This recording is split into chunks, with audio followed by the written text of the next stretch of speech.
Ladies and gentlemen, I am Sherman D. Manning coming to you live from Los Angeles, California.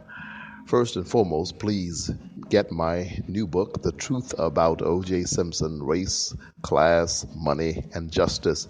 It is available in local bookstores as well as on Amazon.com. And I have 21 other books that you should also read. Get Creating Monsters, Kids Killing Kids, American Dream, A Search for Justice. Get my book, Don't Mess with Texas. Get my book, Why They Hate Obama, Blue Eyed Blonde, and some of the other ones. Get those books into your home, into your college, into your law school, into your criminal justice program today. My books are current events, politics, criminal justice, and real life issues.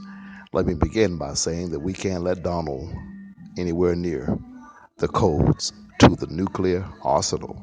It cannot happen. Let me also say thank you to all of you who are listening. I know that we have people in the Netherlands who are listening. We have folk in other countries. I don't have the list before me now. I got the stats last night. I'll list them later on. But there are folk in the Netherlands. There are people in France. There are people right here in the United States in Atlanta, Georgia, my hometown. People in South Carolina. Those of you in Washington, D.C. Those of you in Sacramento, California. And in other parts of the country who are listening to this podcast. So I'm going to ask you, if you are in Atlanta, or if you're in South Carolina, or if you're in Sacramento, California for today, send me an email, shermandmanning@gmail.com, shermandmanning@gmail.com. That's ShermanDmanning@gmail.com. Send me an email and let me know that you heard this podcast. Tell me that you're listening. It's very important that I know who's tuning into this podcast. Let me tell you that this presidential election is serious business. This is not something to play with. This is not a game. This is not something to laugh about. This is not something that we can laugh off. This is the future of our nation. This is the future of our children. This is the future of our children's children, which is at stake. If we allow a fascist, if we allow a racist, a megalomaniac, a narcissist, if we allow a man who is certainly no paragon of integrity, more like a pathological liar, a person willing to look the American people straight in the face and claim that his toupee is real, a person who doesn't have enough humility and authenticity in his body, in his brain, in his mind, in his soul to just look and say, hey, I'm a billionaire. It's not my hair. I paid for it. It's mine. I paid for it, but it's not real. We cannot allow this kind of clown, this kind of buffoon into the White House. And so far as criminal justice is concerned, all of the advances which have been made under the auspices of the Obama administration, and certainly they have not done as much as I think they should have done, but they certainly have done more than any other president in the history of this country. All of the advances which have been made in criminal justice will take a back seat, and we will reverse this thing, and we will go back to the dark ages. And this is literal, not metaphorical. We cannot let Donald anywhere near the White House. I have said on a number of occasions, and I will continue to articulate the fact that I am not in love with Hillary. I like her. I'm not in love with her. I'm not in love with her. I wish Bernie Sanders would have won the Democratic nomination, quite frankly. He did not. So we have to be pragmatic about where we are and what we've got to do. Bernie didn't win. And so Hillary has to go in. At least she won't destroy the world. She's a lawyer. Lawyers are sometimes crafty. Sometimes they're a little bit sneaky. Comes with the territory. But Hillary is better than Donald. Much better. Night and day. Hillary loves this country. I wish she were more authentic. I wish she were more this. I wish she were more that. But my great-granddaddy used to tell me that you got your wish in one hand and your want in the other. and neither one of them are helping you right now. You got to deal with what you have. We got to play with the hand that has been dealt to us. This is the hand that has been dealt to us. And we should start talking about some structural changes that need to be made in our high schools and in our colleges, where we need to begin to encourage more young people, men and women of integrity, those who are men and women of character, men and women of altruistic spirits and minds, to go into politics, so that 4 years from now, and certainly 8 years from now, we'll have more qualified candidates, not these extremists like Ted Cruz and all of these other clowns who ran for office. Ben Carson is one of them. We need to get more people involved in the political process. But the way you do that is not to sit out. You have to vote. Reverend Hosea Williams, my mentor, used to tell me, vote as you please, but please vote. If you don't vote, you don't count. People died for you to have the right to vote if you're an African American in this country. And to my white brothers and sisters, I normally don't need to encourage you to vote, but especially to my Caucasian youngsters, I want to motivate you that even though Bernie didn't win, get on out there and vote anyway. Don't be disenfranchised. Don't drop out of the process because what you wanted to happen and what I wanted to happen did not happen.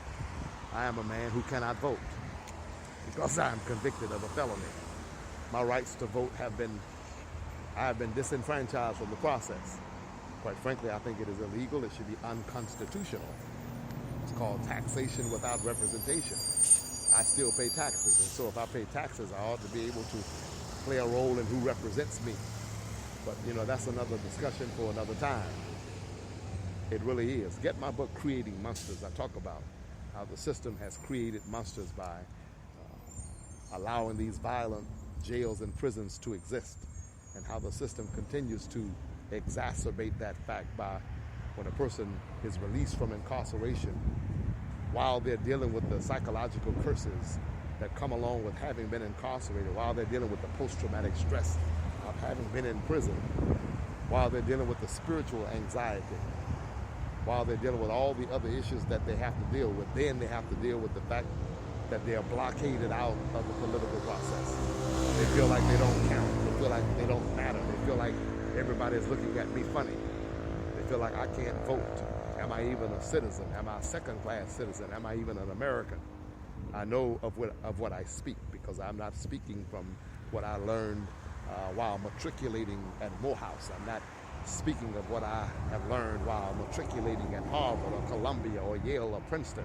I'm talking about what I learned while walking the yards of Folsom State Prison, while walking around the yards of Donovan State Prison, while walking the yards of other California houses of hell that I was held in while incarcerated and held captive against my will for a crime that I did not commit.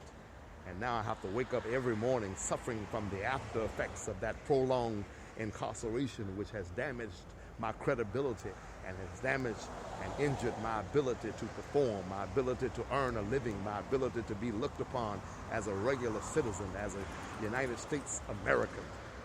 I've had to wake up with the after effects of that. Now I'm no victim, because I was not raised to be a victim. Dolly Mae Manning did not raise victims in her household. James Scott Manning, who just went to heaven 3 or 4 months ago, did not raise victims in his household. We were taught to deal with it. Whatever the situation might be, acknowledge what it is, analyze it for what it is. But then after you get through analyzing it, begin to work around it and do something about it. Dr. Martin Luther King Jr. used to talk about there is a paralysis which comes from too much analysis. A lot of people are from one extreme to another. We have African Americans in this country who want to deny slavery even existed. They don't want to talk about it. The Jews talk about the Holocaust all the time. They teach their children their history because they understand clearly that they that know not their history are destined to repeat it. And so we do need to know about slavery. We do need to understand Jim Crow. We need to understand the struggle so we can appreciate the success. We need to understand where we came from so we'll understand where we are and then be more motivated to go where we need to get to. We need to understand that they that know not their history are destined to repeat it. But as a caveat, I would add to that that they that dwell on their history are destined to remain stuck. I don't want to remain stuck. I don't want to wake up every day mad with white people for what they did to me. Nor do I want to wake up every day mad with black people for what we're doing to ourselves. And I don't want to be an extremist. I don't want to be one of these brothers who does not acknowledge that there's a problem with black on black crime in this country. But likewise, I don't want to be one of these brothers who dwells on that and goes out and tries to appease white people by always constantly reminding us that it's us who are killing us, when it's also them who's killing them. I had to remind someone of that the other day. Yes, more blacks are killed by blacks than by any other race in this country. And more whites are killed by whites than any other race in this country. And in other words, white people kill each other more than they kill anybody else. Latinos in America kill each other more than they kill anybody else. Black people kill black people more than we kill anybody else. Some of it is just social and structural. Some of it is just because of the socialization and the lack of homogenization in our communities. In other words, we put people together. Gentrification plays a part of it in it. So in other words, if you are Latino, there's a high likelihood that your next door neighbor is a Latino. There's also a high likelihood that your girlfriend is Latino. There's also a high likelihood that the places you hang are places where Latinos hang. So when a problem occurs and arises, 9 times out of 10, the problem you're going to have is going to be with another what? Latino. And so when you hurt somebody, if you are a sick son of a gun who rapes people, when you rape somebody, if you shoot somebody, if you kill somebody, the high likelihood is that that person is going to be a person of your nationality and of your ethnicity because of where you grew up and because of where you hang out and because of who you deal with. So when we point out this thing about black on black crime, we need to understand causation and not just deal with the devastation. We need to understand what causes this, what brings it on. It's not just that black people hate other black people.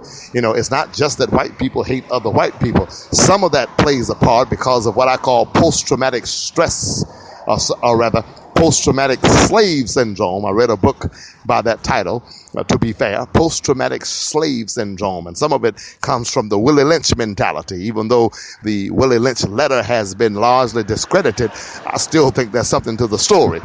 The Willie Lynch syndrome. I'm not going to get into it on this podcast. Look it up. Google it. Willie Lynch. And that is Willie, last name Lynch. Talk about the Willie Lynch syndrome. Some of that plays a role in it. But if we're going to progress as Americans, we have got to acknowledge the issues that we have and acknowledge the birth defects of slavery, acknowledge the frustration of black men who come out of prisons and are looked at crazy, acknowledge the frustration of poor white men who come out of prisons and are looked at as if they're white trash or trailer trash, hated by people who look like them and not thought of by people who don't look like. We need to acknowledge these problems and begin to work diligently to transform the lives of men and women, because I'm telling you, the more people we lock out of the process, the more people will continue to commit crime. It will continue to be a revolving door, a revolving cycle. It will continue. And my question is, how many more jails do we want to build? We're building more jails, but we're not building any schools. We're building more prisons, but we're not building any libraries. We're building more prisons, but we're not building any more universities. We're building more prisons, but we're not building up families. We're building more prisons, but we're not building up broken homes. We're building up prisons, but we're not building up broken people. We have got to begin to start the building process. We need some developers, some people who will invest in the development of the social psyche of the man and the woman, the social skills of the boys and the girls. We've got to do something to transform the lives of young people in these schools, out in these ghettos, in these projects. There's something wrong when a child sits in a classroom and cannot learn because he's hungry. There's something wrong when a child sits in a classroom and cannot learn because he's nervous. There's something wrong when a child sits in a classroom and cannot learn because he was up all night long listening to mama and daddy fight and argue and act a fool. There's something wrong. We have got to begin to deal with this thing at the level of causation. I think it was Einstein who said you cannot solve a problem at the same level of thinking in which the problem was caused. We have got to do something. Preachers have got to come together. Teachers have got to come together. Educators have got to come together. Professors have got to come together. Parents have got to come together. Grandparents have got to come together. We have to play a part in the transformation and the transmogrification of this